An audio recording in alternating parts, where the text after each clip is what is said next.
Bonsoir à tous, bienvenue sur le plateau d'Equinox. Comme un véritable capitaine dans un bateau, lui, Paul Motazé, ministre des Finances, participe avec certains de ses collègues membres du gouvernement Philémon Yankad à peaufiner les objectifs stratégiques et opérationnels qui légitiment les nouveaux programmes et leur intervention. En attendant la finalisation de la stratégie de développement qui viendra matérialiser la deuxième phase de la vision 2035. Ceci à l'intérieur d'un comité interministériel d'examen des programmes devant aboutir à l'élaboration du projet de budget 2019. Comment s'y prendra-t-il alors que le pays fait face à de nombreuses crises sécuritaires et sociopolitiques et aussi et surtout à quelques mois de la mise en œuvre du DSCE, document de stratégie pour la croissance et l'emploi. Budget 2019, le contexte particulier, c'est le fait du jour.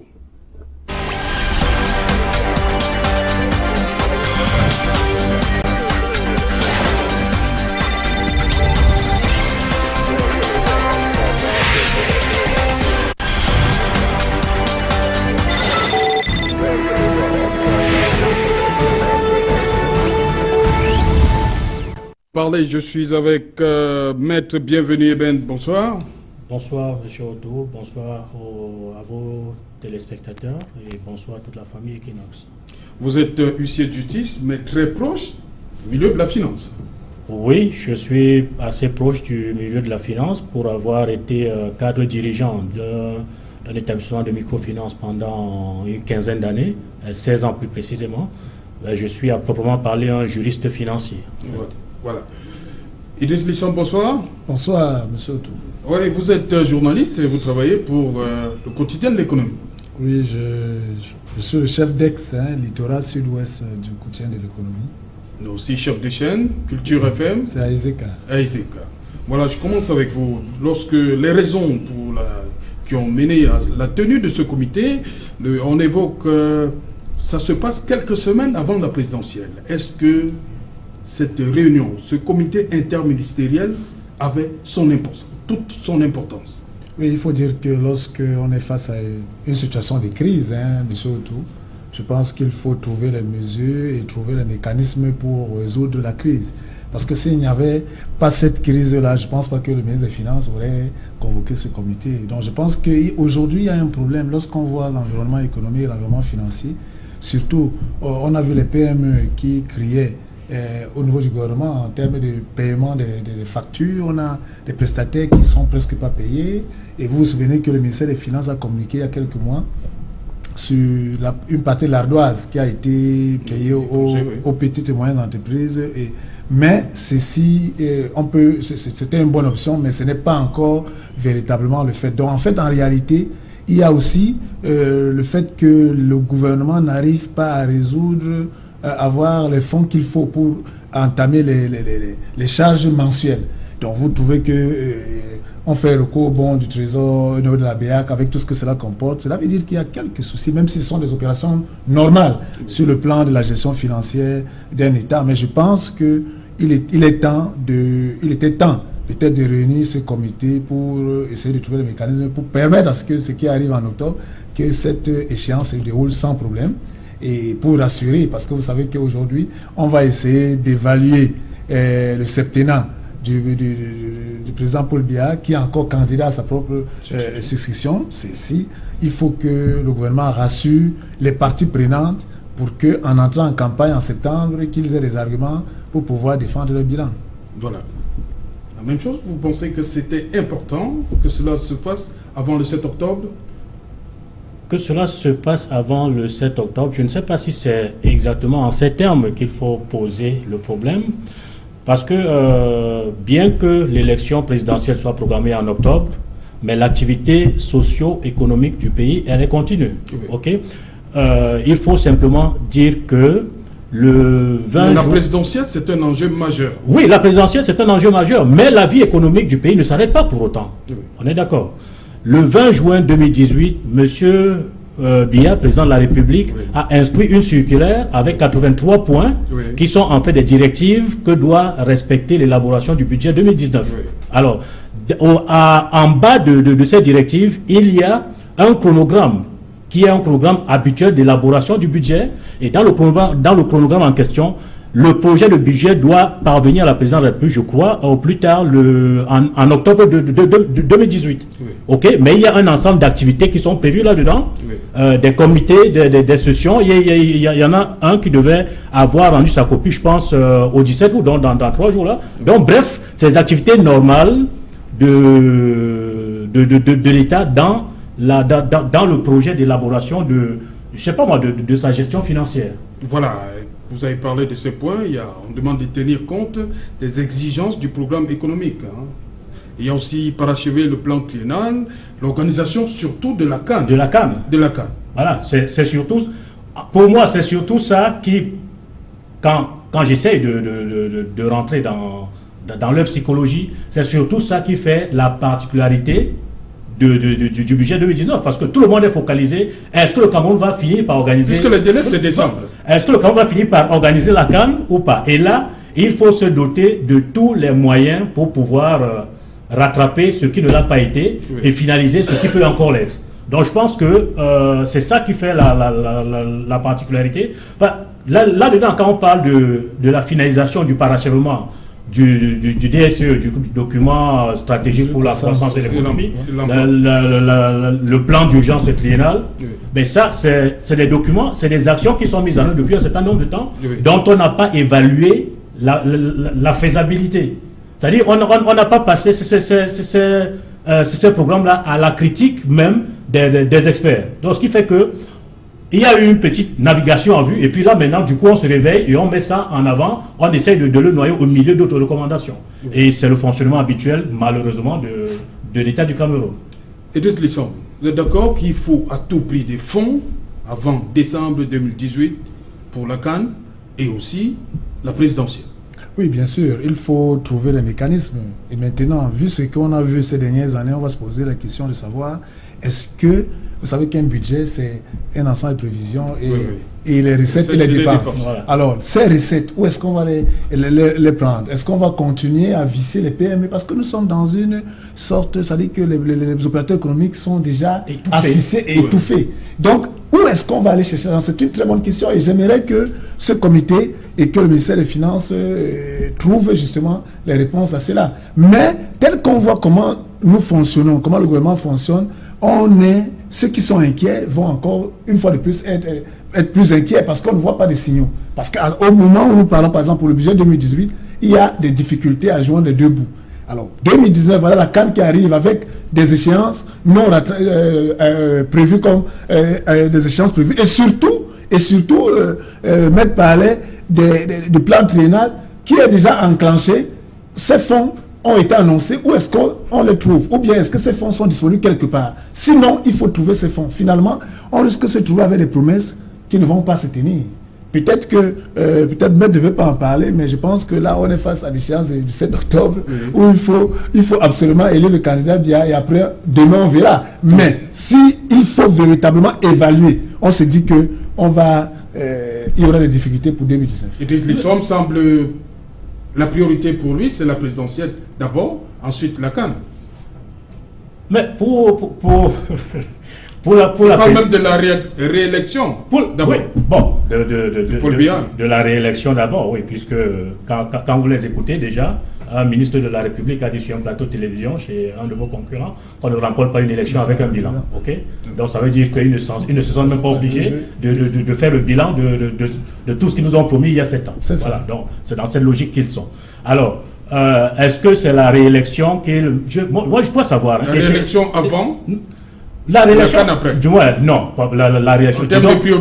L'élection présidentielle était déjà programmée, oui. Et il y a eu une masse, une poche budgétaire qui avait été prévue pour ça en début 2018, qui était de 50 milliards.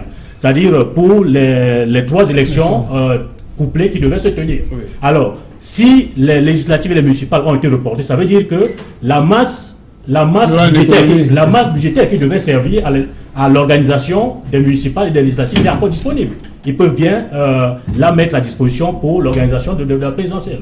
Moi, je pense que, en fait, leur objectif majeur est l'organisation de la CAN à tout prix et à tous les prix. Et c'est pour ça qu'on essaye maintenant de faire semblant de s'activer pour essayer de rattraper ce qui peut être rattrapé.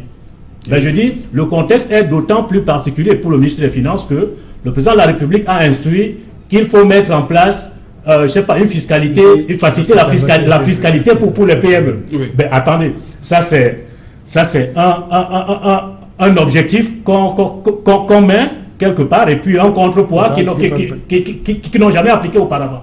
Okay? Parce que chaque fois qu'il y a des dépenses surabondantes et farfelues qui sont exécutées, quelque part, la seule poche de récupération qu'ils trouvent, c'est asphyxier les entreprises, asphyxier les citoyens, multiplier plus d'impôts. Et vous savez, quand un impôt, on dit l'impôt, plus d'impôts tue l'impôt, et quand un impôt devient abusif, on appelle ça en français une maltôte.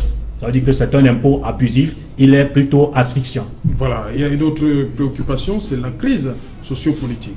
Oui. L'économie dans ces deux régions anglophones est presque morte. Mais, monsieur Otto, je vous dis, c'est avoir cette situation dans les régions du nord-ouest et du sud-ouest, on s'inquiète une fois de plus. Parce que d'où viendra l'argent? Regardez un peu la filière cacao. La filière cacao qui a un fort bassin de production qui est le sud-ouest. Oui. Et aujourd'hui, au sud-ouest, les plantations cacaoyères sont abandonnées. Nous sommes allés, on vient de lancer la campagne cacaoyère 2018-2019 en Gomédia, la semaine dernière. Alors, au sud-ouest, ces cacaoculteurs ont abandonné leurs champs parce que les Amazoniens ont pris les champs en otage. Et même ceux qui réussissent à récolter, à porter ça de cacao, ils passent par le Nigeria. Ça veut dire que cette masse de tonnes de cacao qui sort de cette région, qui fait à ce que, vous avez vu cette année, lorsqu'on a fait le bilan de 2017-2018, comment on nous a dit qu'il y a peut-être 20 tonnes de surplus. Je vous assure qu'on risque d'avoir 100 ou 200, des milliers de tonnes en moins l'an prochain. C'est clair et net parce que qui s'est occupé des champs? Parce que quand on arrive au niveau de la récolte, il y a une étape. Il y a les étapes d'entretien des champs, les bonnes pratiques pour arriver à une bonne récolte. Ça n'a pas été fait parce que les gens ont abandonné les villages, les gens ont abandonné... Donc, si on regarde seulement cette filière cacaoyère, voilà, cette masse, l'argent que l'État va perdre de ce côté-là. Ça, c'est d'un. Et de deux, il faut relever que on attend à ce que le gouvernement essaye un peu de diminuer les dépenses. C'est le budget de fonctionnement.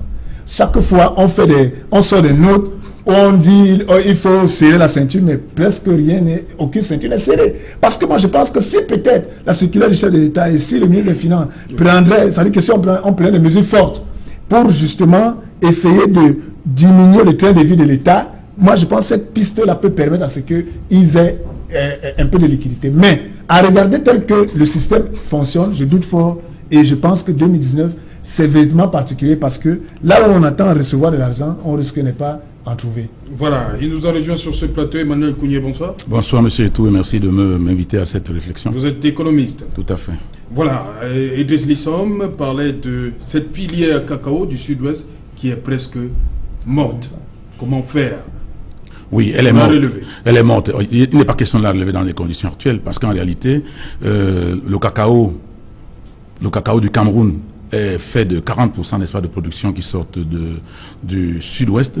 Et je peux vous dire que cette année, c'est-à-dire la quantité de cacao que le Cameroun a pu réunir a été de plus de 40% de moins.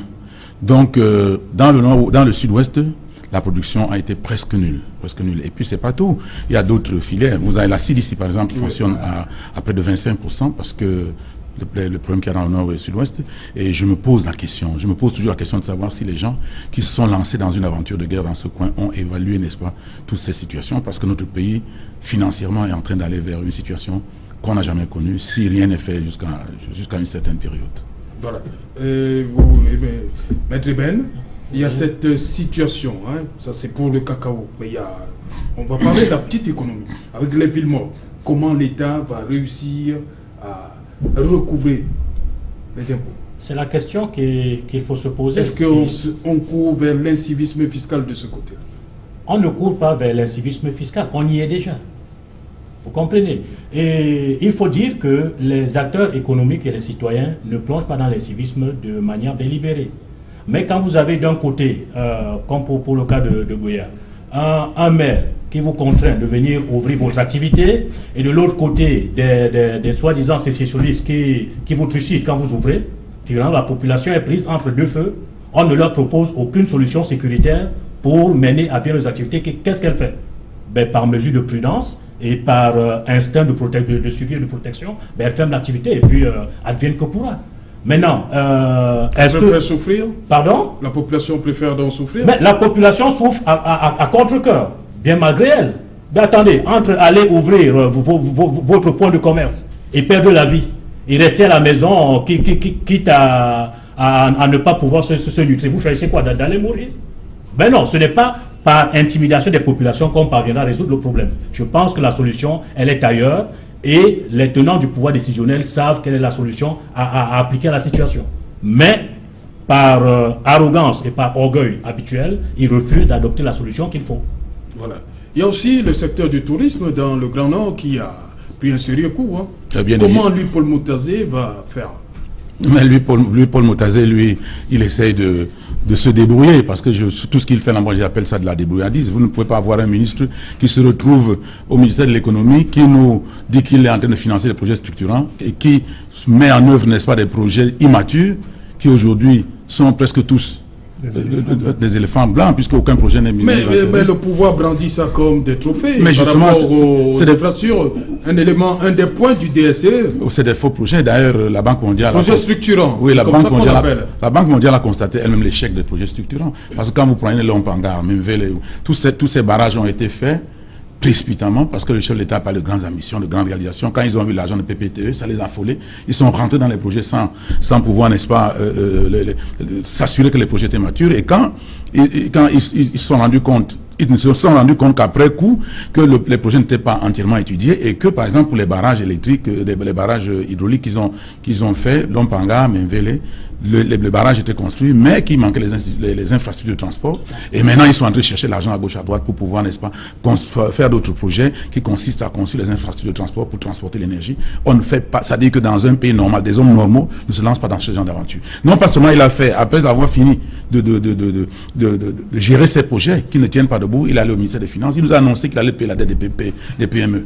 Alors, il nous a sorti une histoire où il devait faire l'audit. Après l'audit, il nous a annoncé que sur près de... Non, vous ne faites pas là le procès. Non, c'est pas un procès, mais justement, vous avez parlé de Paul Motazé. Il fait une politique itinérante sur brûler. Il brûle pas. Hein? Les PME n'ont pas reçu l'argent jusqu'à maintenant. On nous dit rien des PE. Et non pas seulement nous dit rien des PE. Il a commencé par payer la dette. Non, justement, il n'a pas fait. Il a sorti 13 milliards sur plus de 500 milliards. Mais il faut quand même apprécier. Non, le chef de l'État, dans son discours, nous a dit qu'on devait payer la dette des PME, petites et moyennes entreprises. Si vous sortez 13 milliards sur plus de 500 milliards, je ne sais pas ce que ça veut dire. Et maintenant, non content de cela, il nous a lancé une opération d'assainissement du fichier de la solde. Personne ne sait où il en est avec et il continue. Écoutez, un pays n'est pas... Non, je crois que c'est la... Non, c'est la catastrophe totale. C'est pour ça que je vous ai dit, c'est une politique itinérante sur brûlis. On brûle, on avance, on ne résout aucun problème. Donc, s'agissant du tourisme dans le Nord, comme c'est la question que vous avez posée, je voudrais vous dire que le Nord est sinistré, le Grand Nord est sinistré. Et puis, vous ne pouvez pas demander aux touristes, vous souvenez que des expatriés ont été pris en otage et tout ça dans ces zones-là. Et rien ne rassure. Il y a même des chancelleries qui ont déconseillé certaines destinations. S'agissant donc du tourisme, je peux vous dire que ces gens qui nous gouvernent, qui demandent même encore à être élus, sont en train de vouloir vraiment nous conduire vers une situation qu'on n'a jamais connue. Je crois que si c'était des personnes honnêtes, ils auraient pu tout simplement déclarer qu'ils n'en peuvent plus. Mais comme c'est des gens qui veulent vivre, qui veulent rester à vitam aeternam au pouvoir, ils continuent à solliciter le pouvoir. Mais je dis que économiquement, moi personnellement, je ne vois pas comment ils vont s'en sortir. On a parlé de Boya tout à l'heure. Les services des impôts ne sortent même pas pour aller essayer de faire quoi que ce soit. Donc, vous ne pouvez pas avoir un franc qui sort de cette zone. Je vous signale que le port de Tico, à lui seul, donnait plus de 150 millions par mois. Et puis, il y a beaucoup d'infrastructures commerciales qui payent les impôts. Les deux zones sont sinistrées. Et il y a les Ambazoniens qui font le feu de tout bois là-bas, qui empêchent aux gens de travailler. Et puis, l'État lui-même pense que la solution est militaire. Ils ont envoyé les militaires là-bas, il faut encore entretenir les militaires, il faut financer l'armée, etc. Ils n'encaissent rien. Mais je me demande si ces gens savent que quand on gère un pays, on doit avoir au moins... Quand on gère une boutique, on doit avoir au moins un plan de trésorerie. Donc les Camerounais sont dépassés par ces gens-là. Bien, maître, bienvenue. Il a parlé tout à l'heure des militaires, il faut envoyer les militaires. Donc ça remonte sur le budget, tout ce qui était prévu. Il faut entretenir ces troupes. Mais bien sûr, quand on engage une guerre, tout le monde sait, c'est pourquoi on dit l'argent est le nerf de la guerre. Et ça c'est très bien dit, parce que c'est l'argent qui permet d'entretenir une guerre. Alors, quand vous prenez l'option d'envoyer des militaires combattre dans une zone, ils sont en mission en fait. Ok, ça fait, si vous avez prévu un budget de 10, c'est-à-dire dans leur masse salariale normale, il faut prévoir peut-être à peu près l'équivalent parce qu'ils sont en mission, ils sont en détachement. Alors, et ça, il faut pouvoir trouver de l'argent pour financer tout cela. Alors, comme je le disais tantôt, c'est-à-dire la seule option de recours que les tenants du pouvoir décisionnel ont habituellement, c'est de venir asphyxier les entrepreneurs, le petit citoyen, en augmentant des impôts. Ils ne pensent pas à trouver des solutions alternatives pour résoudre les problèmes même que eux-mêmes ont par ailleurs générés. Okay? Pour revenir à ce que disait monsieur Couillet tout à l'heure, eux-mêmes, ces gens n'ont même pas fait l'évaluation de tous les programmes qu'ils ont mis en place. Il a fallu que la Banque mondiale arrive, leur impose une évaluation pour qu'ils se rendent compte que sur les 4527 projets qui avaient été, près de 2000 sont des projets immatures. Mais attendez, pourtant on nous dit qu'ils sont bardés de diplômes, que c'est de grands gestionnaires qui ont fait leur preuve, un peu partout et même ailleurs. Mais quand vous suivez ce genre de choses, même sans être en économie chevronnée, comme M. Couillet vous dit, il y a quelque chose qui ne va pas. Il y a quelque chose qui ne va pas et il faut trouver une solution en urgence. Et je pense que quand ces gens demandent à être relus, comme disait M. Couillet, c'est hors de compréhension, en fait. Voilà, bonsoir Wilfried Kanga. Bonsoir. Voilà, vous êtes analyste politique et aussi analyste. Vous faites de l'économie, c'est ça, de temps en temps? L'économie, c'est comme la politique, l'étude de la société, des enjeux, de l'alimentation, du tourisme, de l'entrepreneuriat. Tous ces domaines-là sont et la politique et l'économie. Donc quand on fait l'un, on fait l'autre d'une certaine façon. Ok. Le DSCE, il reste quelques mois. Hein? Mais à entendre Emmanuel Couillet sur ce plateau, tous ces projets-là que le gouvernement brandit comme des trophées, des projets immatures. Oui. Un échec pour vous, le DSCE? La réponse se trouve dans le deuxième questionnement. Est-ce que c'est en entendant M. Couillet qu'on se le dit, ou alors est-ce que c'est en observant la réalité camerounaise qu'on se le dit? Mon observation de la réalité camerounaise me pousse plus ou moins à la même conclusion, étant donné, comme on dit toujours, les conditionnalités, les avantages géologiques naturels dont dispose le Cameroun. Est-ce qu'on peut dire de manière objective que le résultat de ce que nous avons aujourd'hui est assez convaincant? Nous avons créé une république de slogans, c'est-à-dire nous avons les plus beaux slogans de tous les temps. Les projets sont structurants, les ambitions sont grandes, les réalisations aussi, mais dans les faits, il y a peu, c'est-à-dire ça tarde à se concrétiser de manière pragmatique. Le problème du tourisme dans le Grand Nord n'est pas une spécificité du Grand Nord. Il y a un problème du tourisme dans le Cameroun de manière générale. Dernièrement, je pense sur le même plateau, on avait essayé d'établir une analogie d'un pays comme le Brésil, qui, sur sa côte, a pris 4,5 km pour créer la fameuse plage La Copacabana, connue du monde entier, et qui fait, grâce à ce volet tourisme, rentrer de colossales devises au pays.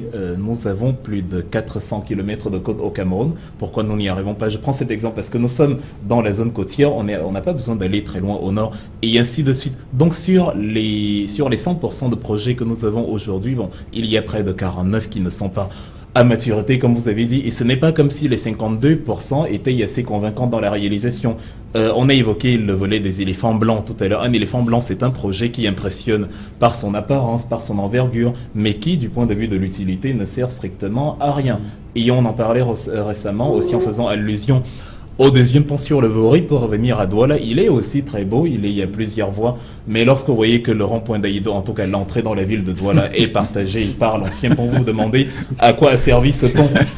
Donc la naïveté des Africains les conduit à, lorsqu'on regarde, on a l'impression, on dit voilà, on se développe, mais la viabilité concrète du pont, ce pont, on va dire, il est d'une absurdité monumentale. Et ça obéit un peu au contexte que nous avons aujourd'hui, le document stratégique pour la croissance et l'emploi. Oui, c'est très beau, mais j'aurais préféré une république où il n'y a pas de slogan, mais une réalité d'évolution, qu'une république comme celle que nous avons aujourd'hui, où les slogans sont assez impressionnants, mais où, dans les faits, on ne voit pas réellement ce qui a été fait.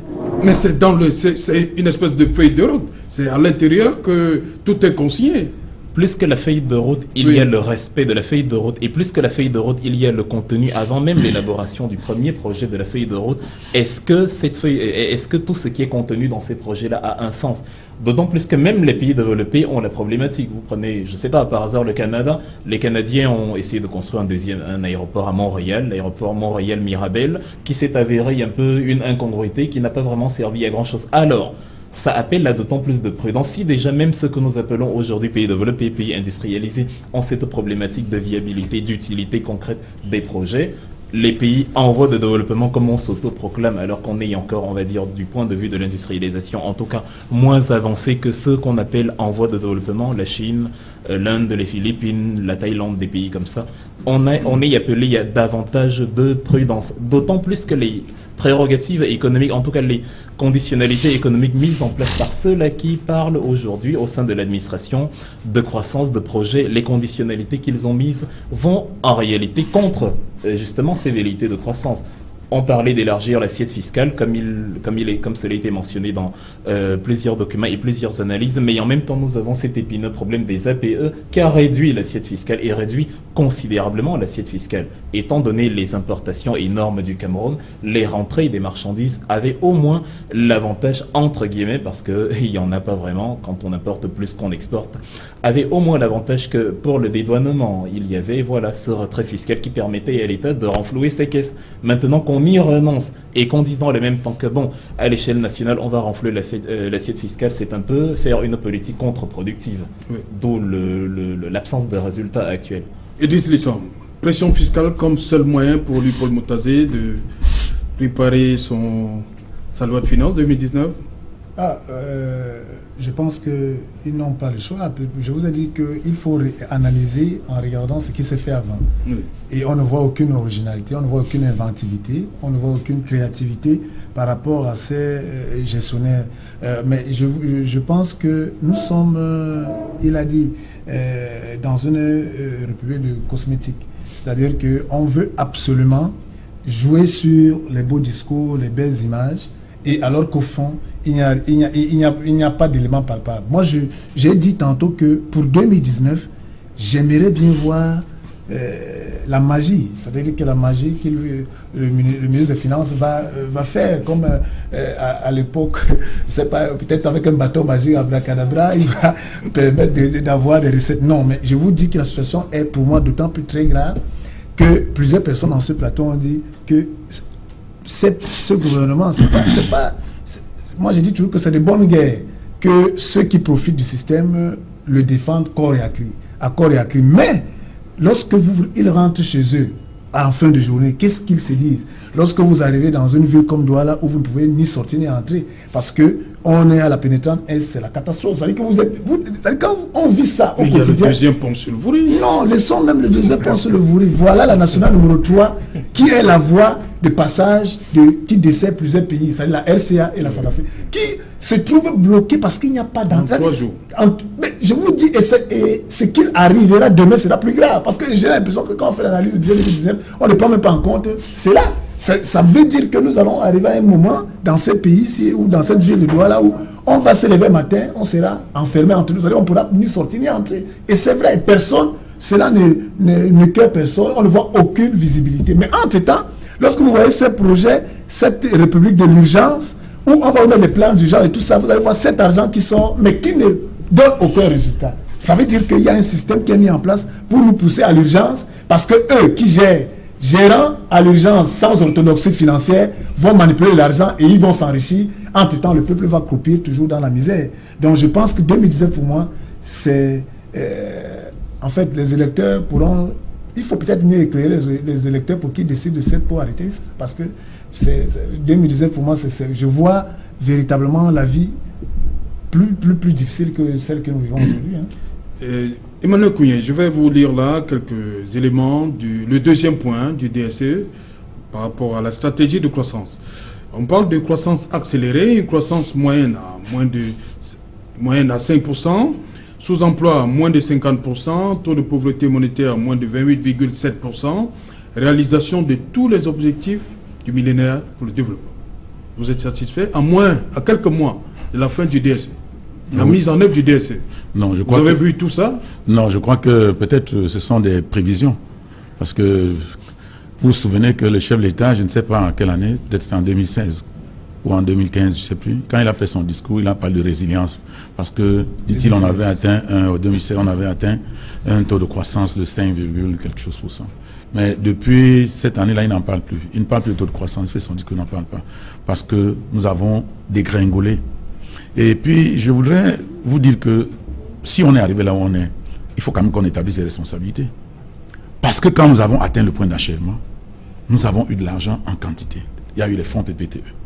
Quand ces gens ont vu de l'argent, comme ce sont essentiellement des voleurs, excusez-moi le terme, ils ont paniqué. Ils ont commencé à réaliser plusieurs projets à la fois. D'ailleurs, quand Mme Christine Lagarde est venue ici, la première chose, elle leur a dit, on ne commence pas 50 projets à la fois. Vous réalisez pour près 2-3 projets, vous finissez le projet, vous le mettez en service et vous commencez un autre. Alors quand ils ont mis tout l'argent dans les projets au même moment, à un moment donné, ils se sont rendus compte qu'ils n'avaient plus d'argent du tout.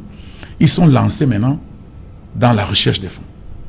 On leur a autorisé, ils sont allés acheter les eurobonds, ils sont allés dans les bourses de valeur prêter de l'argent, ils sont venus même ici au Cameroun prendre l'argent dans un pool bancaire pour pouvoir financer les projets structurants à des taux qui frôlent l'usure. Et puis, ça a fait que comment je peux dire ça, le montant de la dette de l'État, bien que ce ne soit pas à un niveau très élevé, le service de la dette, c'est-à-dire l'argent qu'ils doivent rembourser à chaque année par rapport à la dette, c'est agrandi. Et on s'est retrouvé depuis 2017 avec un budget de 4 000 milliards qui avait 728 milliards de service de la dette.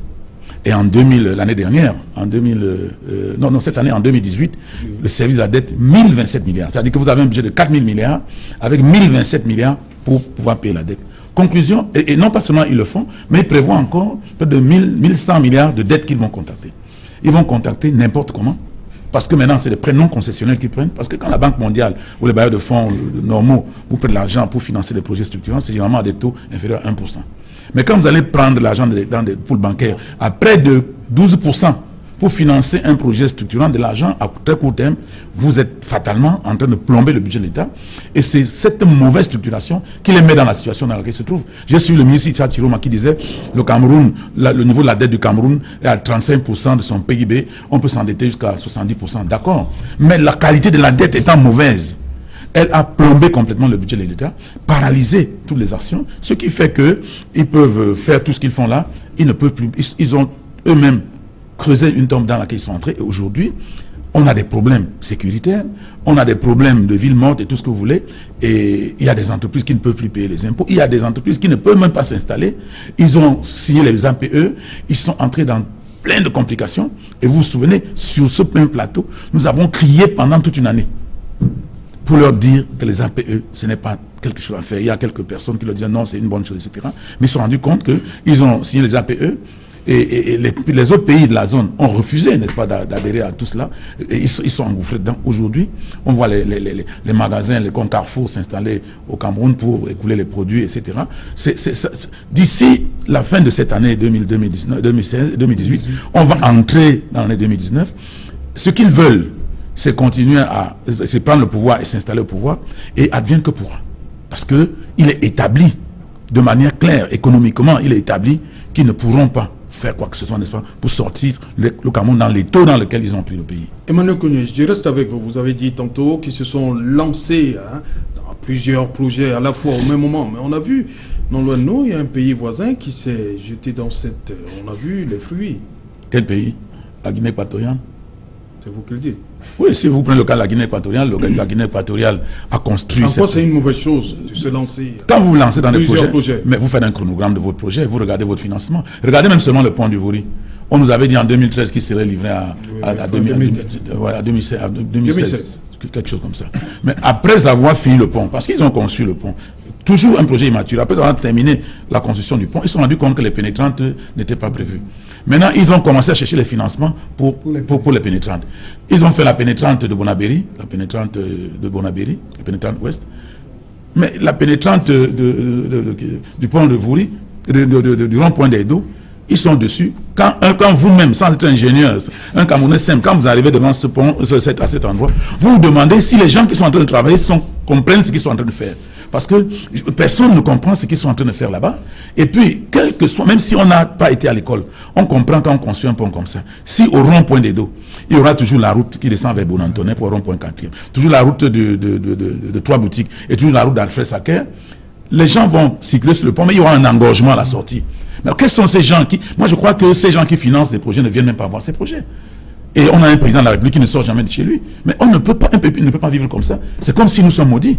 Donc, on ne peut pas... Ils ont commencé les projets partout, ils ont commencé plusieurs projets, mais ils n'ont réussi à mettre aucun projet en service. Sinon, vous citez-moi un, celui de Kribi, le pont sur le port en eau profonde de Kribi. Il n'y a pas de voie de transport, il n'y a pas de chemin de fer qui traverse ce port. Qu'est-ce que c'est que ce port qui ne peut pas, où il n'y a pas d'accès? On ne comprend pas.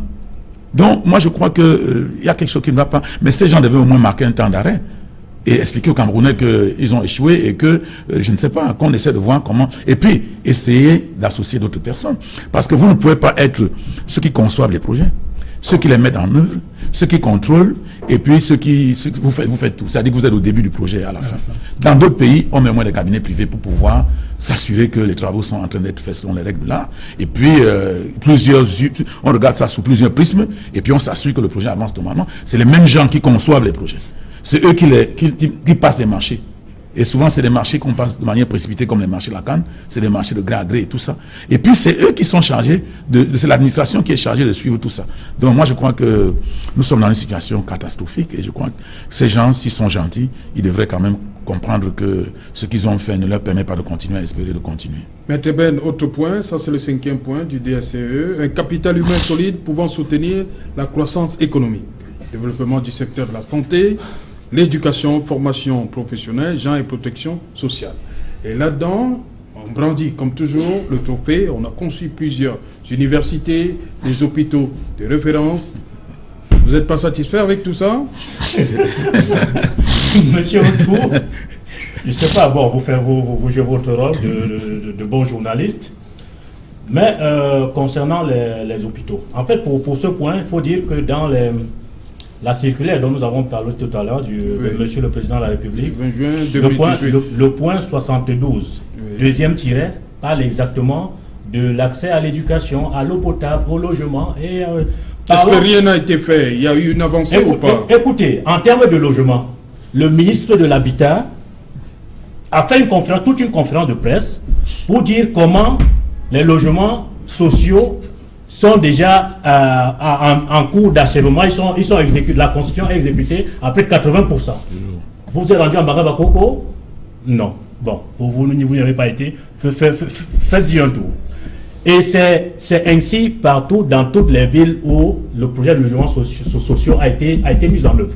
Pour parler de mon quartier, quand même, un clin d'œil aux gens de mon quartier, à lundi, c'est-à-dire après Bonhomme Sadi, il y a un projet de logements sociaux qui a été annoncé à grand renfort de publicité. Des Canadiens sont même arrivés sur le site là-bas au village chez nous, avec beaucoup de pubs, de chaînes de télé. Le projet n'a jamais démarré. Pourquoi? Parce que les Canadiens exigent une voie d'accès sur le site du projet avant d'entamer les travaux. Les Camerounais leur disent non, mettez de l'argent à notre disposition et puis on va entamer. Bref, c'est bloqué depuis au moins 5 ans. Alors, parlant des hôpitaux, je prends une anecdote assez triviale. Si vous avez votre épouse, elle vous dit qu'elle fait très bien la cuisine, et chaque fois que vous rentrez le soir, elle vous sert à manger à table, et puis elle va manger chez la voisine, vous dites, vous commencez à vous poser des questions à ce moment. Je le dis pourquoi? Ces gens qui nous disent, on a construit des hôpitaux de référence, à Douala, à Yaoundé, à Saint-Méliman, un peu partout, mais quand ils sont malades, ils vont s'y soigner eux? Non, ils sont dans le premier avion médicalisé pour aller soigner même un rhume en Europe. Alors ça veut dire qu'ils savent bien que les projets qu'ils mettent en œuvre ici, c'est des projets en trompe-l'œil. Alors, parlant des universités, Monsieur Otto. Mais vous mettez peut-être du plateau technique de nos hôpitaux? Ce n'est pas moi. Ce n'est pas moi. Mais il faut leur poser la question. Pourquoi ils vont se soigner à l'étranger? Je vous prends une autre anecdote concernant les hôpitaux. Il y a des hôpitaux qui n'ont pas tous les spécialistes. Écoutez, monsieur, on a un ancien ministre des Finances dans ce pays qui, après sa sortie du gouvernement, a été déclaré gravement malade. il a demandé une autorisation d'évacuation sanitaire à l'étranger. Le ministre de la Santé, qui est encore en poste, pour une fois, a pris une décision que moi j'ai trouvée formidable.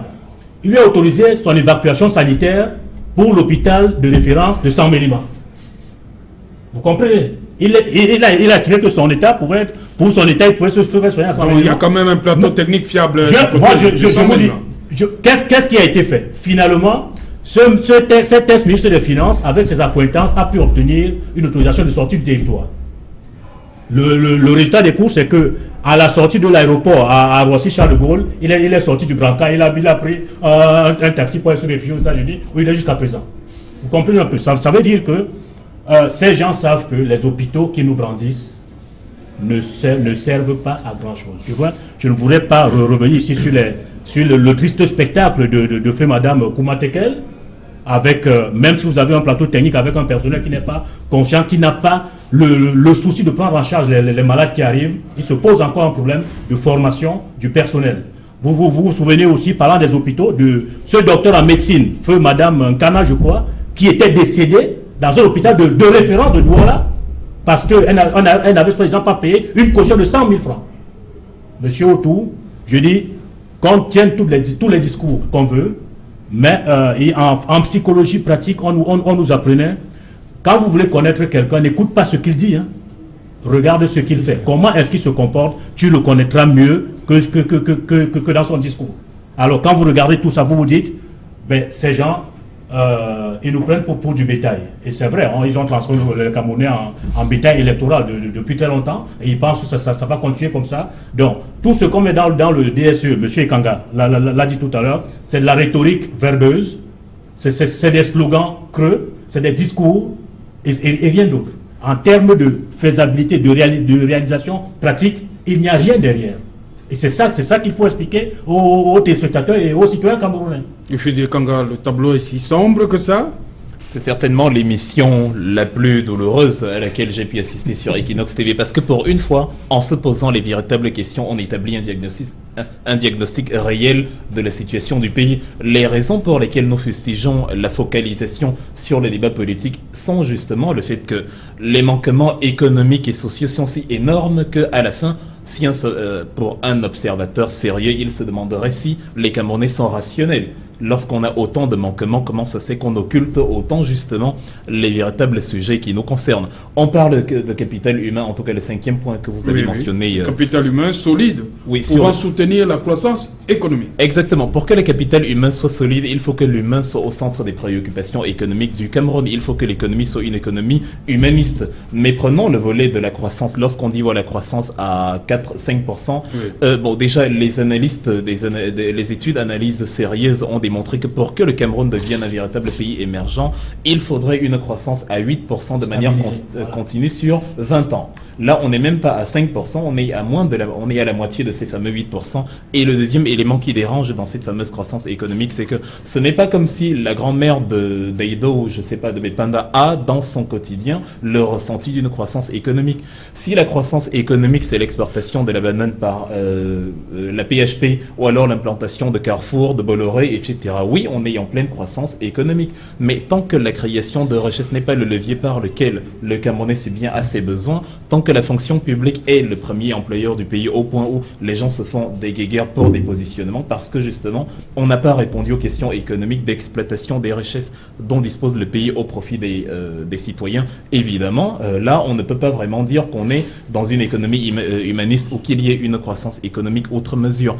Est-ce que le tableau, il est sombre? Disons, il y a dans les pays développés, dans les pays de référence, comme nous disons toujours, des agences de notation financière. On nous dit toujours, voilà, ces pays, la France, l'Allemagne, on dit la France a un triple A, l'Allemagne a un double A. Un triple A, qu'est-ce que ça veut dire? Ça veut dire, ces agences-là, en analysant les prérogatives, la solidité économique, la capacité de remboursement de la dette, la fiabilité, en tout cas l'indice de développement humain de manière générale, établit chacun une note allant de, je sais pas, en fait de A en descendant. C'est-à-dire si vous avez A, vous avez la plus grande de notes. Et en général, lorsque les trois plus grandes de ces agences, il y a Moody's, il y a le Fitch and Rating, il y a le Standard & Poor's, lorsque ces agences-là vous donnent chacun un A, on dit vous avez un triple A. Je ne sais pas si le Cameroun actuellement, au regard de ces indices, se trouve sur la lettre F. Donc, lorsqu'on a des éléments comme ça, est-ce qu'au regard maintenant de ce que nous disent les pouvoirs publics dans l'administration, est-ce qu'on peut penser qu'on est en réelle voie de croissance sur le volet sanitaire, puisqu'on parle toujours du capital humain? L'emblématique capitaine de notre équipe nationale, M. Rigobert Song, a eu un problème sanitaire il y a 2 ans qui a nécessité, qui a conduit une évacuation sanitaire tout azimut. Évidemment, avec tout le respect que nous avons pour notre capitaine, on peut se poser la question en tant que Camerounais lambda, quitte justement, quid du Camerounais lambda? Qu'en est-il de celui qui n'a pas les moyens ou la notoriété pour se faire soigner à l'extérieur? Un hôpital de référence signifie un hôpital auquel on se réfère, un hôpital qui sert d'exemple. Mais si un hôpital n'a pas d'infrastructure opératoire, d'infrastructure médicale adéquate, et si, quand bien même il disposerait de ce matériel adéquat, il n'a pas un personnel qui a l'humain au centre et qui est prêt à laisser mourir quelqu'un pour une histoire de caution, est-ce qu'on peut le considérer comme une référence? C'est au regard donc de tous ces éléments-là qu'on peut se demander, est-ce qu'on peut vraiment parler justement? Est-ce que le tableau est sombre? Est-ce qu'il ne l'est pas? Ils ont élaboré des mesures avec la bonne volonté qu'on veut leur prêter. Ils ont dit, voilà, on va notamment, entre autres, réduire le train de vie de l'État. Mais si au quotidien, vous avez des fonctionnaires payés à 300 000 ou à 150 000 par jour, pas par mois, à vous de faire le ratio x 30, ce que ça fait à la fin du mois, est-ce que ça s'appelle réduire le train de vie de l'État? Si les dépenses publiques pour des trivialités ou alors pour des fonctionnalités très bureaucratiques qui ne sont pas réellement utiles dans le domaine pragmatique, si on crée tout azimut des postes de responsabilité irresponsables, est-ce qu'on peut parler de réduction de train de vie de l'État? Donc il y a beaucoup de faux calculs justement qui justifient l'état réel de l'économie actuelle du Cameroun. Mais pour les couvrir, ces calculs-là, comme on est en pays francophone et qu'on est hérité de l'éducation française, il faut bien parler et séduire par le langage, on a justement ces slogans-là très agréables à l'oreille. Voilà, les sommes. Moi, je voudrais juste apporter un élément pour dire que, monsieur Otou, vous savez, lorsque vous aurez en face un membre du gouvernement, voici ce qu'il va vous dire. Il va vous dire que le système de santé du Cameroun a plusieurs niveaux. On a les centres de santé intégrés, on a les centres médicaux d'arrondissement, on a les hôpitaux de district dans certains arrondissements, on a les hôpitaux régionaux, on a les hôpitaux de référence. Alors, il faut dire que lorsque vous allez au fin fond du Cameroun, vous verrez dans les villages, il y a ce qu'on appelle les centres de santé intégrés. Très souvent, il n'y a que le chef de centre de santé qui se trouve là, sans éléments, sans plateau technique lié à son centre de santé. Donc même la prise en charge primaire, il ne peut pas la faire. Et vous lui demandez, mais pourquoi votre centre est fermé? Il dit, mais je vais y aller quand les malades viendront. Que vais-je faire? Regardez dans toutes les zones rurales, vous verrez ce tableau triste. Alors, lorsque vous arrivez dans un hôpital de district qui a un minimum de plateau technique, vous verrez que les hôpitaux de district ne sont que les hôpitaux de district de nom. Il n'y a pas de plateau technique. Mais regardez ce qui s'est passé à Ezeka le 21 octobre 2016. Voilà qu'un train tombe, il y a un hôpital de district qui devait avoir comme un minimum le plateau technique pour prendre en charge des blessés. Mais on n'a rien vu. On a vu tous ces ministres défiler là-bas, faire des discours et tout ça. Et même 2 ans après, il n'y a rien. Donc voilà, je prends ce chemin pour dire que lorsque vous aurez quelqu'un du gouvernement qui vient d'avoir commencé à vous citer qu'on a tel nombre de centres de santé intégrés, tel nombre d'hôpitaux de district, il va faire la liste et vous verrez que c'est très beau. Mais alors qu'au fond, il n'y a même pas du personnel. Parce que vous arrivez très souvent, je sais qu'on a parlé de l'humain. Quand vous avez un centre de santé, un hôpital de référence, un hôpital de district, où il y a 50 employés ou 30 ne sont pas des emplois reconnus par l'État. C'est-à-dire qu'ils vivent sur les paiements lorsque vous payez les biens de cession. Et on appelle ça le quote-part. On attend le quote-part pour leur donner un salaire qui est un salaire minable. Qu'est-ce que vous voulez que ces personnels fassent? Ils vont se limiter à vous faire des fausses ordonnances pour revendre les médicaments, pour faire des médicaments comme nous vivons dans nos hôpitaux. Et les hôpitaux deviennent des mouroirs à ce niveau-là. Le DSCE, ce point, vous voyez que peut-être que... Non, on est resté là sur la santé. Quid de l'éducation? C'est sombre aussi? Bon, l'éducation, il faut dire que le bilan, je suis sûr que le bilan, en partant du DSCE et même le bilan même du gouvernement en place, on va vous dire que nous sommes partis maintenant de presque une université dans chaque région. Sur le plan numérique, c'est bien. Et même, on va vous dire quand même qu'il y a un nombre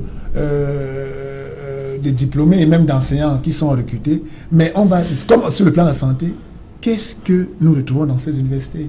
Quel est l'état des salles de classe? Quel est l'état des thé? C'est-à-dire que les filières scientifiques, est-ce qu'elles ont, toutes ces filières ont des laboratoires? Est-ce qu'on forme des jeunes? Moi, je vois des jeunes Camerounais formés qui ont des diplômes, qui ont des masters, mais qui n'arrivent pas malgré eux, malgré les bonnes volontés, à être des techniciens de ce qu'ils ont appris. Parce que très souvent, ils n'ont pas eu le temps de pratiquer. Et on va vous faire des discours en vous disant adéquation, formation, emploi, qu'on est dans la formation professionnelle, et on le dit, on le chante, on est même dans le système LMD. Mais c'est le 9e point du DSE. Entre les discours et la réalité, où se trouve aujourd'hui l'éducation par l'alternance?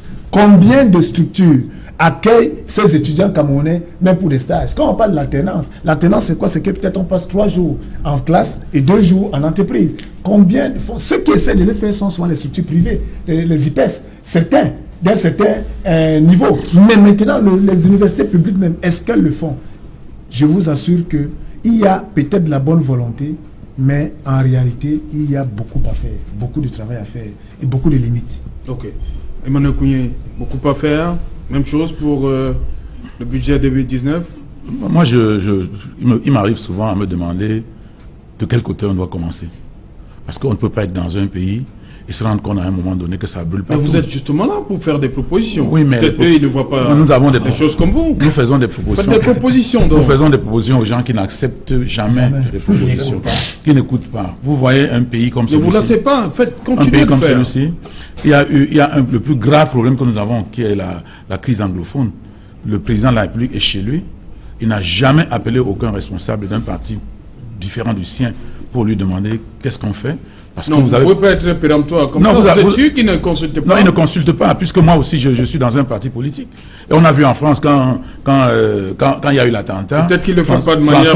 François Hollande a appelé tout le monde, même Marine Le Pen a été appelée, parce que la République s'est vue touchée. Aujourd'hui, on peut dire que la République du Cameroun est en danger avec la crise anglophone, mais que quelqu'un s'enferme chez lui et qu'il décide la solution militaire et que tous les dirigeants, tous les responsables politiques disent que ce n'est pas la solution et qu'ils persistent dans cette voie. Ça fait 1 an qu'on a mis la main là-dedans. Et que la solution ne se trouve pas. Et qu'ils ne comprennent même pas que quand on a choisi une voie et qu'elle ne donne pas le résultat, on peut au moins changer le fusil d'épaule. Ils persistent dans cette voie pour que l'économie soit à terre dans ces 2 régions. Mais les perdants, c'est d'abord les Camerounais. Donc nous pensons que ces gens ne travaillent pas en réalité pour le Cameroun, parce que ça ne sert à rien de venir nous faire des statistiques. Lorsqu'on a essayé de regarder le fichier de l'État, on nous a dit qu'il y a quelqu'un, un fonctionnaire, qui avait 66 salaires. Alors, vous imaginez dans un pays, un fonctionnaire qui a 66, c'est-à-dire qu'il se touche 66 bons de caisse. Ça, c'est un député qui me le dit. Tous les mois. Tous les mois. Et quand on se rend compte que la situation est celle-là, ça veut dire que en temps normal, on peut doubler le salaire des fonctionnaires. On peut doubler le salaire des fonctionnaires pour les permettre de travailler, pour éradiquer la corruption et les permettre de travailler normalement. Mais il y a des gens qui sont accaparés de tout.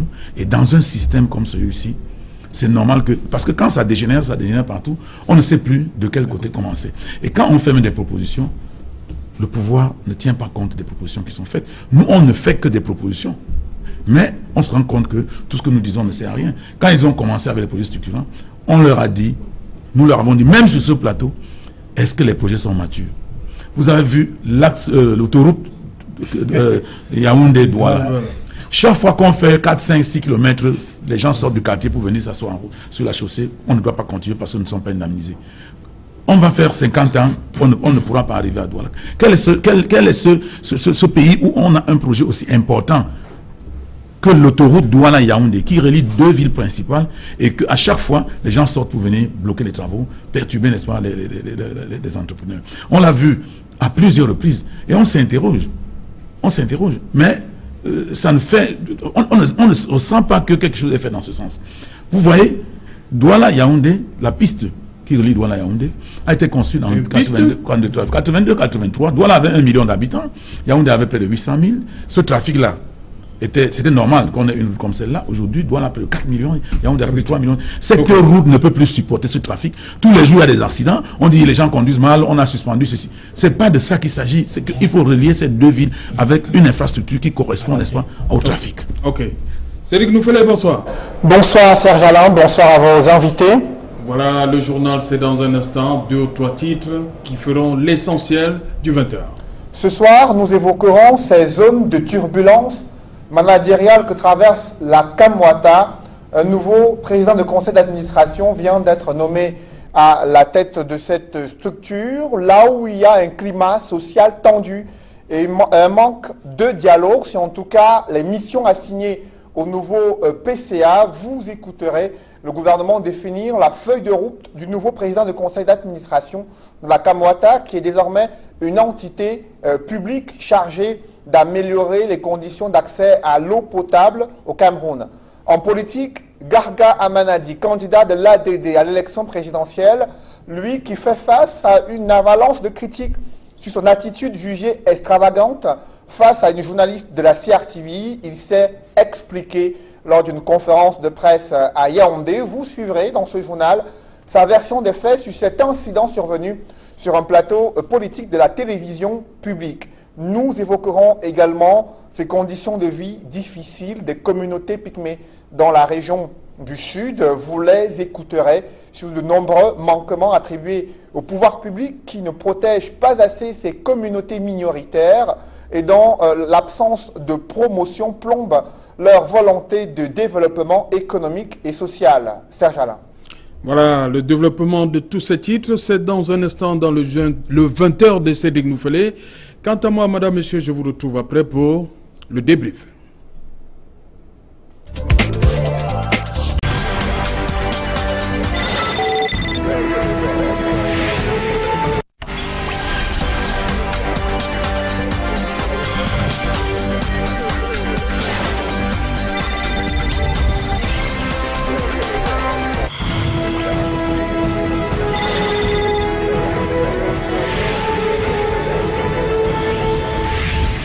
Voilà, retour sur le plateau des Kinor Soir. Le REDAC exige la démission d'Issa Chiroma Bakari. Emmanuel Kouyé. Oui, le REDAC peut exiger la démission d'Issa Chiroma Bakari, mais je crois que Issa Chiroma a l'habitude, n'est-ce pas, de dire des choses et c'est de dire. Vous savez même que Issa Chiroma, avant de devenir le fidèle du président de la République, a dit des tas de choses qui fait en sorte que on sait que c'est quelqu'un qui peut être changeant, qui peut être versatile. Et puis le comportement, la méthode d'Issa Chiroma fait école, puisque vous avez vu tout dernièrement quelques partis politiques de l'opposition, que je l'appelle l'opposition alimentaire, qui s'est ralliée, n'est-ce pas, au président de la République, alors que dans ce groupe-là, il y avait des gens qui disaient des choses très très acerbes contre la politique du chef de l'État. Donc vous dites donc que pour cette énième volte-face du ministre, on ne devrait pas lui en tenir rigueur. Non, disons que c'est dans son mode opératoire. On doit lui tenir rigueur et on doit demander sa démission. Mais je voudrais plutôt dire que cela ne lui fera pas ni chaud ni froid. Il ne pourra pas démissionner pour cela. Il va peut-être faire une déclaration par rapport à ça. C'est le mieux qu'il puisse faire, c'est qu'il puisse, n'est-ce pas, s'exprimer par rapport à ça. Mais je crois que ce n'est pas pour cela qu'il va pouvoir démissionner, parce que c'est quelqu'un qui est assez versatile et qui a l'habitude de dire des choses et le contraire, qui a un double langage parfois. Et donc je pense que ce qui est en train de le faire est fait pour que nous puissions savoir que ce qu'il avait dit d'abord n'était pas vrai et qu'il a changé de langage, il a dit le contraire, mais c'est sa façon de fonctionner. Donc je crois que on ne doit pas s'attendre à grand chose, il ne pourra pas démissionner pour cela, mais je crois qu'il faudrait que le REDAC continue à faire pression, parce que nous ne pouvons pas admettre qu'on soit dans un pays où, au sommet de l'État, ou bien au plus haut niveau de l'État, on fasse des déclarations sans pouvoir, n'est-ce pas, avoir au préalable, sans s'être au préalable assuré de ce qu'on dit tient la route. Donc ça ne nous fait pas honneur, ça dévalue notre gouvernement, ça nous dévalue d'ailleurs nous tous. Donc M. Issa Chiroma devrait tout au moins répondre, nous donner des explications sur ce type de comportement qui consiste à dire des contre-vérités et puis à revenir reconnaître que c'est des contre-vérités et à rester tout tranquille. C'est inadmissible pour un membre d'un gouvernement comme Maître Ben, il ne va pas démissionner, on peut le démissionner? Oui, comme le REDAC l'exige. Hein? Le REDAC l'exige en présupposant qu'on serait dans un pays normal, ce qui n'est pas manifestement le cas. Quand un ministre de la République fait des déclarations aussi désagréables, et comme le dit Madame Ngombe, pris en flagrant délit de mensonge, c'est extrêmement grave. Dans un pays normal, de deux choses l'une, soit il démissionne, soit on le démissionne. Mais on n'est pas dans un pays normal, justement. Et c'est pourquoi nous en profiterons pour dire la nouvelle république que nous comptons mettre en place avec le bâtonnier Akere Mouna sera une république de responsabilité. Quand un ministre se comportera comme ça, il devra de lui-même rendre son tablier. Ok, Wilfried de Kanga, vous qui vivez en Occident, c'est normal, non? Après une telle, on va appeler ça une bourde, le ministre doit rendre son tablier. Disons que je suis en Allemagne et il y a quelques années, le ministre de l'Éducation, Annette Schavan, avait été contrainte de démissionner parce qu'elle avait été coupable de plagiat sur sa thèse de doctorat. La même chose y est arrivée au ministre de la Défense, Karl Theodor zu Guttenberg, qui, pour les mêmes raisons, a dû démissionner. Alors, Issei Chiroma pourrait démissionner, peut-être même qu'il devrait d'une certaine façon, mais il ne démissionnera pas. Nous sommes au Cameroun.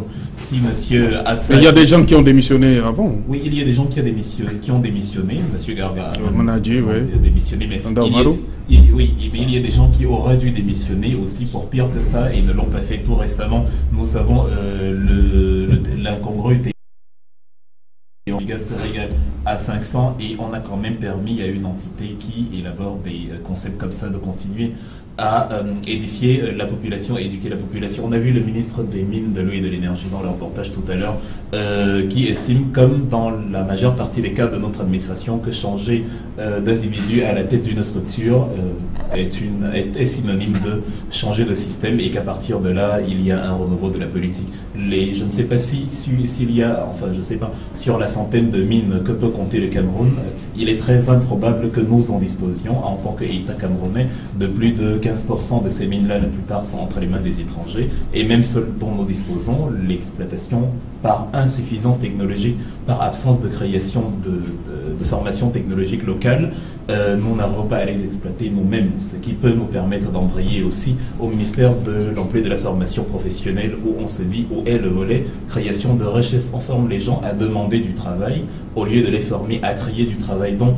très rationnellement, quasiment tous les portefeuilles ministériels de notre République devraient peut-être démissionner, mais cela n'arrivera pas. En tout cas, peut-être ce n'est pas non plus la solution qu'il démissionne, disons, le système étant celui qu'il est. On demande simplement au ministre de la Communication, comme à tous ses homologues, à tous ses compères, d'opérer cette remise en question-là et ce renouvellement de paradigme pour la prochaine fois lorsqu'on a la gestion de la communication d'une République, sachant que la communication est un art. Il y a des méthodes de véhicule, il y a des façons de véhiculer un message, surtout quand on n'est pas sûr de quelque chose, quand bien même on voudrait défendre une partie ou un parti, on devrait plutôt dire voilà, il est très probable que selon les éléments dont nous disposons, la conclusion soit telle ou telle, et non dire comme ça de manière affirmative, parce qu'après il y a un effet boomerang qui justement crée la grogne envers lui en ce moment. Voilà, et au-delà de la démission, le REDAC exige des excuses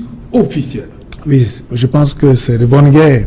Et le REDAC devait absolument prendre la parole. Vous vous souvenez très bien que lors de la conférence de presse du ministre de la Communication, porte-parole du gouvernement, il avait indexé le REDAC, qu'il avait traité de tous les noms d'oiseaux. Donc, il est normal qu'aujourd'hui, que le gouvernement se dédie, que le REDAC prenne la parole pour pouvoir véritablement demander au ministre de la Communication, qui l'avait indexé, cette organisation de la société civile, de demander justement d'être l'élégance, un peu l'élégance même intellectuelle. Mais il faut dire une chose, vous savez, monsieur Otou, nous sommes face à une situation de bricolage et d'amateurisme. Monsieur Kangala dit, sur le plan de la communication des crises. Vraiment, c'est pas parce qu'on est porte-parole du gouvernement, il y a en situation de communication des crises des mécanismes de prise de parole et des mécanismes d'assertion ou bien d'affirmation des choses, surtout dans des situations telles que vous ne pouvez pas donner péremptoire accuser sans avoir la preuve. En fait, vous faites ce que les autres, vous accusez les autres de faire, alors que vous n'avez pas les arguments. Donc je pense que une fois de plus, le ministre de la Communication a fait montre de son amateurisme en termes de communication des crises. Je ne veux pas parler de communication gouvernementale. Et vous voyez que on formait les étudiants camerounais à l'ESTIC en communication des organisations. Ce que le ministre de la Communication fait serait de véritables cas de travaux pratiques pour les exemples à ne pas suivre. Vraiment, j'espère tout simplement que un cas d'école, ce qu'il ne faut pas faire en cas de crise, vraiment regardez ce ministre lorsqu'il fait la conférence pour dire que la vidéo, ce sont les Maliens avec tout ce que ça comporte et tout ça. Et regardez ce qu'il vient dire. Je vous dis, ce cas, c'est un cas de travaux pratiques. En TD ou en TP, on met cela et on dit qu'est-ce qu'il faut faire, qu'est-ce qu'il ne faut pas faire. Voilà la démonstration de l'amateurisme criard. Mais Nous sommes habitués à cela face à ce gouvernement. Et je dis, voilà une autre occasion qui est donnée aux candidats à l'élection présidentielle pour ressortir ces failles de ce gouvernement, une fois de plus, qui s'est donné les armes à ceux qui sont contre lui pour qu'ils puissent démontrer que nous avons des gens qui nous gouvernent et qui ne comprennent même pas en fait de quoi il s'agit, malgré la longévité qu'ils ont au pouvoir. Voilà, vous parlez de candidats à l'élection présidentielle. Il y a justement un, Gaga Amanadi, qui refuse de s'excuser, Emmanuel Kouye. Oui, son acte. Oui, le contraire m'aurait étonné, parce que dans le tempérament de M. Gaga Amanadi, c'est pas quelqu'un qui est de nature à pouvoir se plier à ce genre de choses. On le connaît dans ses faits. Est-ce qu'il ne contribue pas comme ça à envenimer les choses? Non, je crois que lui ne tient pas compte de tout cela. Lui, c'est quelqu'un qui est autoritaire depuis son plus jeune âge et qui pense qu'il peut se mettre au-dessus de tout le monde et qui tient des propos, vous savez, même quand il partait du gouvernement. Donc rien à voir avec le fait que ce soit une femme? Parce que vous dites qu'il peut se mettre au-dessus de tout le monde. Oui, justement, parce que... Il aurait fait ça à un homme aussi? Oui, mais il peut le faire à un homme, mais je crois que beaucoup plus à une femme, parce que il a méprisé cette femme à la limite. Et puis, bon, il aurait fallu, s'il avait un peu d'élégance, il aurait pu le demander des excuses, même de manière symbolique, pour pouvoir, n'est-ce pas, calmer cette affaire, mais il envenime plutôt en faisant comprendre qu'il ne l'a même pas vu, il ne la remarquerait même pas s'il l'a rencontré en route, et tout cela peut s'inscrire dans le risque de mépris, parce que quand vous êtes dans un environnement comme celui-là, vous ne devez pas tenir des propos de cette nature. Comment peut-il dire que s'il rencontre cette femme même en route, il ne la remarquera même pas? Il ose même dire qu'il ne l'a même pas regardée. C'est-à-dire qu'il a senti la présence de quelqu'un, il a commencé à se plaindre, etc. Donc je crois que c'est très peu sérieux. Et puis bon, pour quelqu'un de cet âge-là, je ne sais pas à quel article on doit mettre cela, mais je crois qu'on ne doit pas attendre quoi que ce soit de présidentiel. Ouais, c'est un présidentiel, mais c'est aussi un homme du passé, donc il faut lui concéder ça. Oui, Maître Ben, vous avez senti aussi du mépris dans la réplique, la réponse de Gaga Amanadi lors de sa conférence de presse? Il y a du mépris. Pour cette concert. Il y a évidemment eu du mépris lors de l'émission, et je pense que c'est la même attitude qui s'est poursuivie dans son point de presse quand il dit qu'il n'a pas regardé la dame, mais il savait quand même que c'était une dame. Ok. Il a demandé à ce qu'elle soit expulsée du plateau sans la regarder. C'est une attitude condescendante et peu agréable. D'un autre côté, je voudrais quand même dire deux choses. La première chose que je vais rappeler ici, et qui me désole, parce que forcément, on va placer M. Gaga parmi les candidats de l'opposition, même si on sait de quel bord réel il est.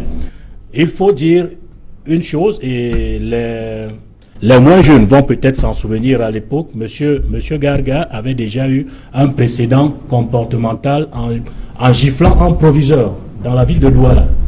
Voilà. Beaucoup de gens ne le savent peut-être pas, mais je pense que c'est dans ses habitudes comportementales. Et d'un autre point de vue, je dis, si vous êtes invité sur le plateau d'un journaliste, Monsieur Otto, vous me présentez quelqu'un comme étant votre collaborateur, pourquoi est-ce que je douterais de votre parole? C'est votre plateau, c'est votre émission.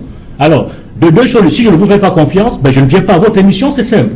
À partir du moment où je viens à votre émission, vous me dites que c'est une consoeur, et voilà la rubrique qu'elle est censée animer, même si on ne l'a pas annoncé avant, ben, je suis obligé... Oui, il dit justement qu'il n'avait pas, on ne lui avait pas dit que... Je dis donc, même si on ne le lui a pas annoncé avant, ce qui est une faute par ailleurs, oui, mais au moins, par la bonne foi qu'il peut accorder aux journalistes présentateurs, il aurait quand même pu lui faire foi. Mais, je dis, rester dans cette attitude irréductible et irascible relève à la limite d'un manque d'élégance. Je dis, comme je l'ai dit par ailleurs, je dis pour ce coup-là, le nom de M. Gaga Amanadi pourrait sonner Gaga Amal Agi. Et là, c'est difficilement compréhensible pour quelqu'un qui sollicite un suffrage populaire. Voilà justement, Wilfried Kanga, un manque d'élégance de la part d'un présidentiable.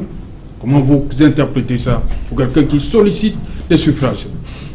Les femmes sont plus de 50% de la population camerounaise, et ici un peu comme la jeunesse. Lorsqu'on veut développer un pays, lorsqu'on a un véritable projet de société pour un pays, on doit ancrer les femmes, on doit ancrer en tout cas les majorités. Évidemment, le devoir d'un État, c'est d'assurer la protection des minorités, mais justement de considérer la majorité et de la mettre au centre de ces enjeux de développement. Alors, dans les pays occidentaux, justement, puisque le problème, c'est qu'on les cite souvent quand ça ne va pas, et quand ça va, on refuse de les citer. En tout cas, dans les pays occidentaux, ce type de comportement pourrait vous disqualifier dans les plus brefs délais. Et dans cette même logique, parce que c'est important, lorsqu'on est dans la candidature pour présider à la magistrature suprême d'un pays, lorsqu'on veut dire à une population « je suis votre président », il faut justement, au-delà des considérations des majorités, dont les femmes dans ce pays. Il faut justement, lorsqu'on regarde ailleurs, prendre les bons exemples. Ce matin, il y a eu un effondrement de viaduc dans la ville de Gênes en Italie.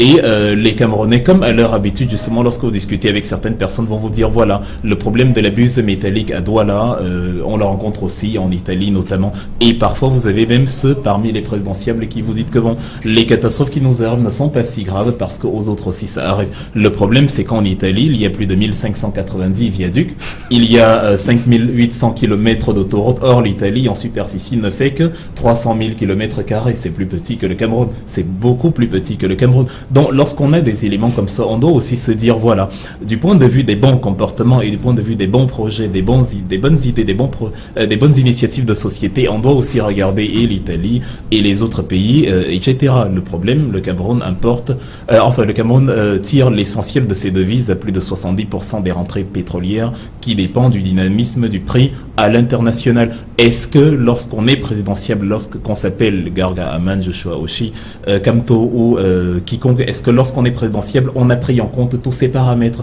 Est-ce qu'on a mis la population au centre des préoccupations? Est-ce qu'on a prévu que dans le cas de l'actualité que nous sommes en train de commenter, est-ce qu'on a prévu qu'on aura le plus souvent affaire aux femmes qui sont justement la majorité démographique et que déjà en tant que candidat, on doit être exemplaire parce que certainement ce n'est pas en tant que président quand on aura une autorité et un pouvoir plus grand qu'on le sera. Ok. Emmanuel Kounié, est-ce que cet acte-là peut avoir un impact sur la gente féminine en âge de voter?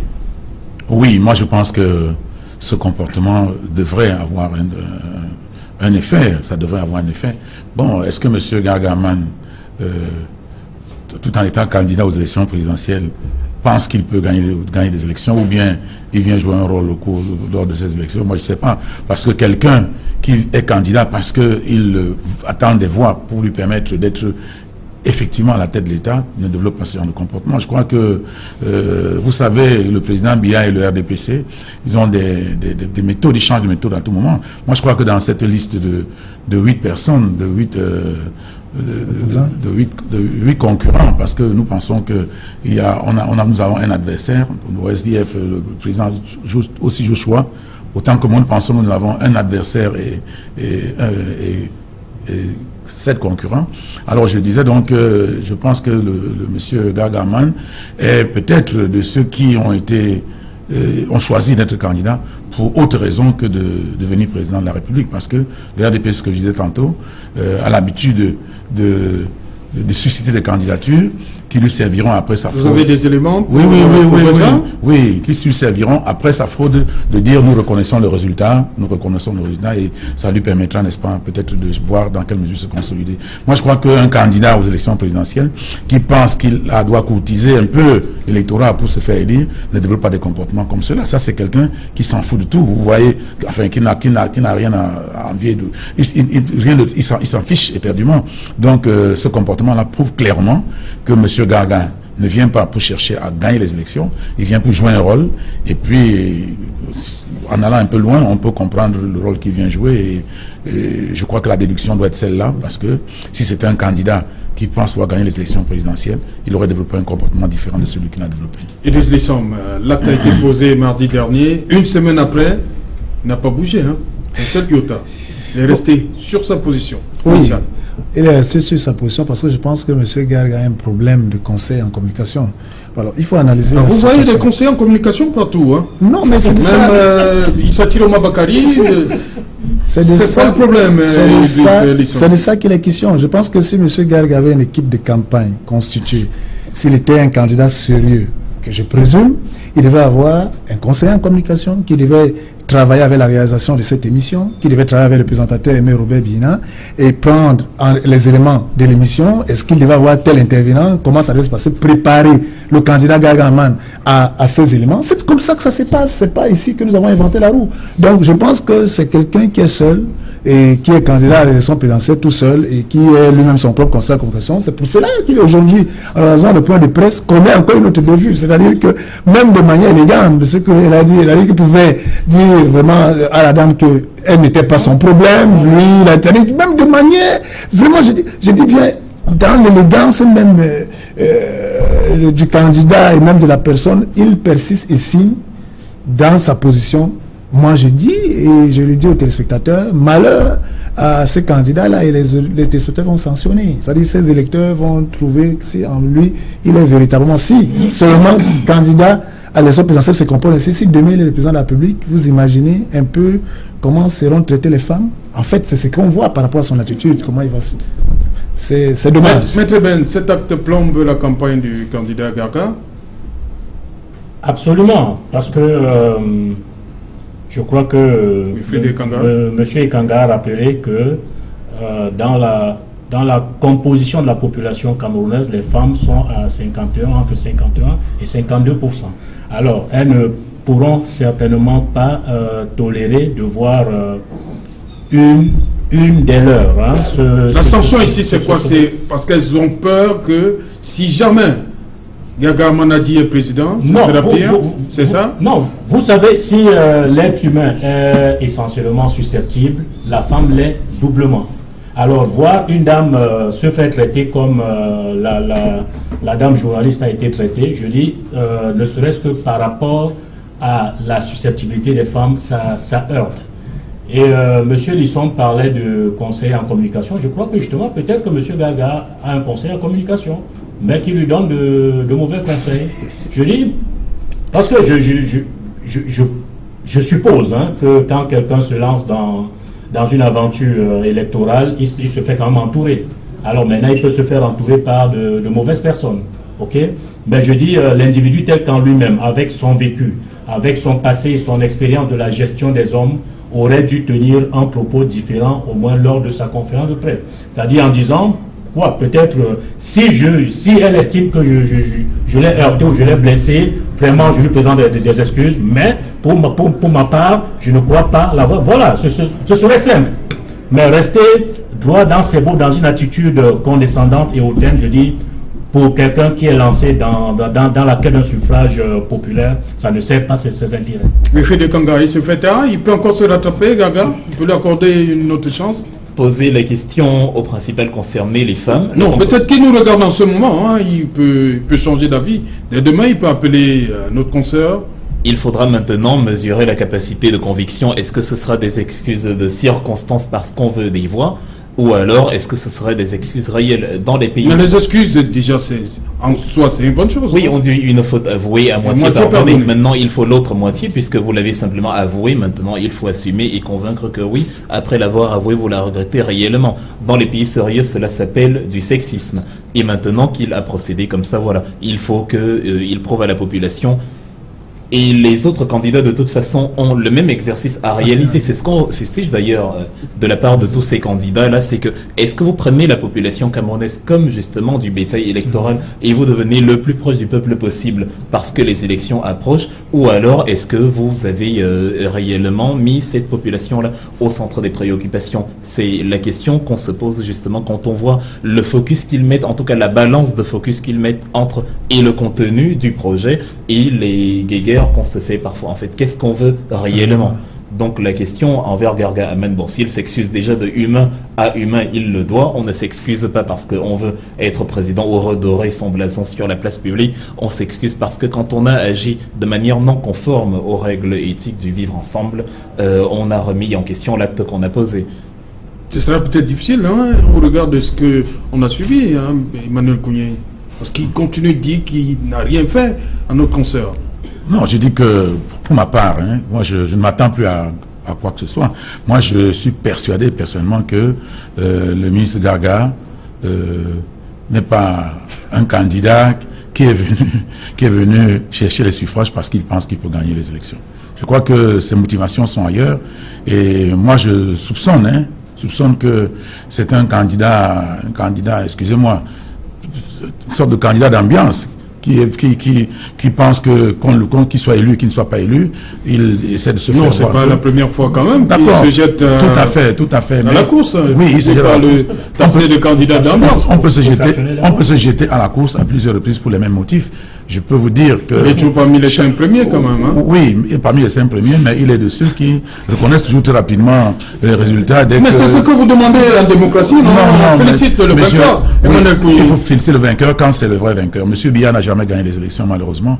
Il a passé tout son temps à frauder. Il a tellement peur qu'il doit pouvoir nommer les militants du RDPC à l'ECAM, nommer les militants du RDPC à la Cour constitutionnelle, mettre les bureaux de vote dans les casernes, 2000 bureaux de vote dans les casernes. On ne peut pas dire... Je vous dis, je vous parle de la Cour constitutionnelle, comme ça. Mais la Cour constitutionnelle... Non. La loi est claire. La loi est claire, monsieur Otou. La loi est claire, monsieur Otou. La Cour constitutionnelle...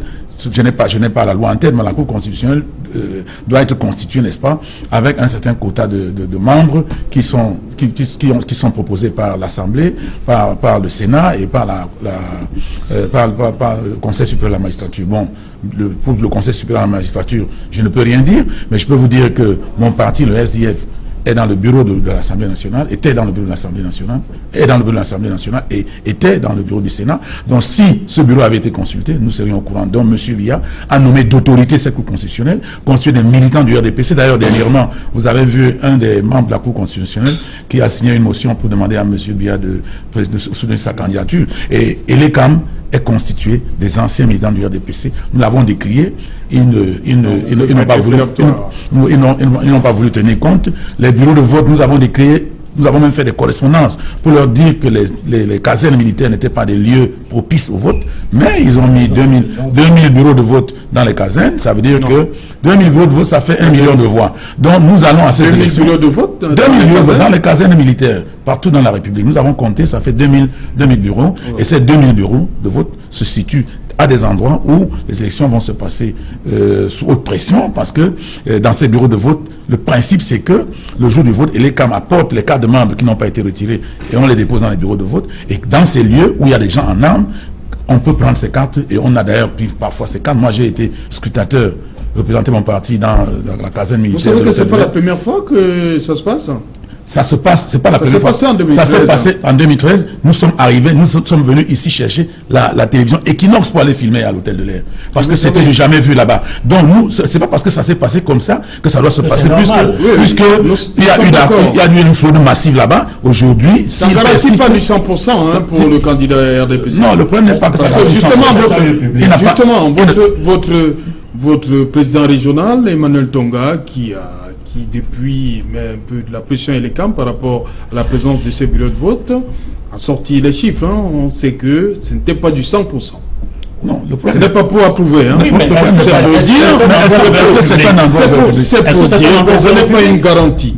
Non, pas du tout. C'est pas une garantie pour qui? Pour le pouvoir d'avoir 100%. Pour le RDPC. Le problème n'est pas là. Je vous dis que, même si ce n'est pas du 100%, je vous dis que dans ces bureaux de vote, dans ces casernes, il y a des gens, c'est un lieu où il y a des gens en armes qui sont qui soutiennent le RDPC. Pourquoi ils soutiennent le RDPC? Même si les militaires, beaucoup d'entre eux, ont leurs convictions et peuvent voter contre le RDPC, il n'en demeure pas moins que les chefs qui sont là, qui sont les généraux et tout ça, sont nommés par M. Biya.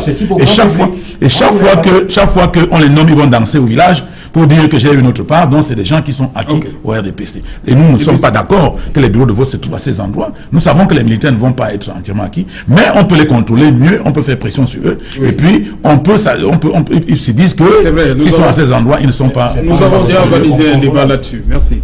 Oui, Edith pour sortir. Oui, moi je suis toujours un peu, peut-être pas dépassé, mais je pense que lorsque M. Kougne insiste et persiste que l'élection, parce que tel qu'il a parlé, si je suis un électeur, je ne vais pas aller voter parce que je vais trouver que ça ne vaut pas la peine. Et moi je dis ce type de discours contribue à faire à ce que les gens se désintéressent à la politique. Moi je pense plutôt que le travail qui a été fait par le SDF, qui a ressorti 2000 bureaux de vote, qui sont recensés étant dans les casernes demandent justement, c'est ça ce qui fait ce qu'on appelle préparer une élection, à prendre des dispositions pour contrôler le vote et mobiliser les scrutateurs et tout le reste par rapport à ça. Mais ça ne nous empêche pas de le dire. Non, non, il faut nous avons pris des décisions, nous avons pris beaucoup de dispositions, mais on persiste à le dire. Et c'est parce qu'on le dit. Donc, je vais finir en disant que, monsieur, les élections, c'est-à-dire ce que M. Garga fait, moi je reviens toujours là-dessus, c'est-à-dire que l'attitude de M. Garga et M. Kangala dit il y a une posture lorsque on est en campagne électorale, et une campagne électorale, ce n'est pas tout simplement payer la caution, être candidat, c'est toute une démarche. Okay. C'est une équipe de campagne, un directeur de campagne, avec tout ce que cela comporte, avec un staff qui a une relation avec les médias, avec une équipe qui s'occupe de l'animation sur le terrain, avec les représentants dans les régions, dans les départements, dans les arrondissements. C'est tout cela qui fait une campagne. Et nous attendons de voir les candidats véritablement se mettre en campagne au lieu de se batailler sur les réseaux sociaux et perdre du temps. Et qu'est-ce qu'ils nous proposent pour changer tout ce que nous avons évalué aujourd'hui? La situation est critique. Ok, merci. Julie Gueye, bonsoir.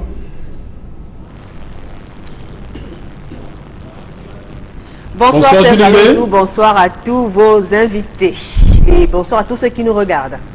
Voilà, parole de femme dans un instant. Qu'est-ce que vous avez préparé pour les milliers, les millions, on va le dire comme ça, de téléspectateurs? Sujet assez intéressant ce soir avec les femmes, nous parlons du commérage dans les salons de coiffure. Les hommes s'intéressent aussi à parole de femme. Tout à fait, les hommes s'intéressent aussi à cette émission-là. D'ailleurs, je suis sûr que vos panélistes vont très souvent dans les salons de coiffure, peut-être pour femmes, pour accompagner leurs compagnes, également pour hommes quand ils veulent se faire beau. Quelle est l'ambiance qui règne dans ces espaces-là? Quels sont leurs rapports avec leurs coiffeurs et les coiffeuses de leurs épouses, de leurs partenaires? On parle ce soir du commérage dans ces lieux-là. Qu'est-ce qu'ils en pensent? Est-ce que quand ils vont, c'est juste pour ce coiffeur, alors de temps en temps on fait des petits commentaires, on ne parle pas que de match dans les salons de coiffure, Serge Allons et tout, on ne parle pas que de la politique. On parle de beaucoup d'autres choses aussi. Des choses qui peuvent parfois fâcher certaines personnes, des choses qui peuvent parfois être à l'origine des disputes. Une fois que monsieur est rentré à la maison, une fois que madame est rentrée à la maison, parce qu'elle a entendu certaines choses qui ont été dites dans ces salons de coiffure-là. Et puis à la maison, bonjour les problèmes. Donc on en parle dans une poignée de secondes avec mes invités. Le commérage dans les salons de coiffure, messieurs. Voilà, prenez rendez-vous tout à l'heure après qu'il en soit, le commérage dans les salons de coiffure. Merci, cher monsieur, d'être venu. Voilà. Merci beaucoup. Voilà. Madame, monsieur, c'était Equinox Soir, rediffusion 23h GMT, minuit à Bassa.